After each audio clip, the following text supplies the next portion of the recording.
Luke's version of the Beatitudes today, as we heard, sounds like an echo of Mary's Magnificat when she meets Elizabeth. The Magnificat and the Gospel today express a hope to be realized in the future. Luke follows the Beatitudes with the pronouncement of oaths addressed to the disciples. They would be blessed or condemned depending on how they live their discipleship. Christ's followers who choose poverty and hunger and share in the tears of people are indeed blessed. In contrast, they are no better than false prophets if they seek wealth, privileges, comforts, worldly pleasures, and a good name and fame. The Latin word for Beatitudes is benedictus, which we translate as blessed. We hear these phrases today: blessed are those who are poor, blessed are those who hunger, blessed are those who weep. Though they are blessed, these lines seem cruel. Pope Francis' encounter with young people at the University of Santo Thomas in the Philippines in January in 2015 was one of the most touching moments of his visit.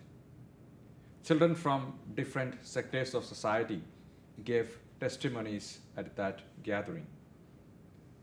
A young girl named Glycele Palomer gave a moving testimony.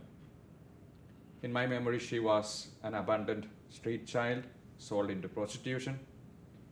Having enumerated all of the difficulties that she had experienced in life, she asked the Holy Father in Filipino language, "Why does God allow these things to happen?" And Glycele broke down at that moment. She spoke in Filipino, so Pope Francis didn't understand what was going on. After asking to Cardinal Chito Tagle, Pope Francis approached Glycele and without saying a word, just enveloped her in a compassionate embrace. Later on in his homily, Pope Francis said, certain things, certain realities in life, we only see through the eyes that are cleansed with tears. As a parting message, the Pope encouraged everyone to ask God for the gift of tears. The ability to weep is the ability to be compassionate, to be moved by another person's pain. The ability to shed tears is a sensitivity to the gospel call to console the lonely, the call to blessedness. And the word console is derived from two Latin words, con, meaning to be with, and solus, meaning alone. To console therefore means to be with the one who is alone. And who are these people who are alone most of the time? The hungry, the poor, those who weep, those who are hated. Those who can console others have the power to be with the one who is alone. Blessed are those willing to be with the one who is alone and isolated. That's what the gospel praises as blessedness today.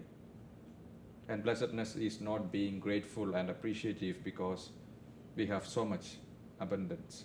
Instead, to be truly blessed is to console, to be with someone who is alone. The word of Jesus is both reassuring and challenging one for us today. We are reassured that when we are at our most vulnerable, the Lord is especially close to us. We are also being challenged to make present the Lord's loving commitment to those who are most vulnerable among us, the one who are lonely and those who weep.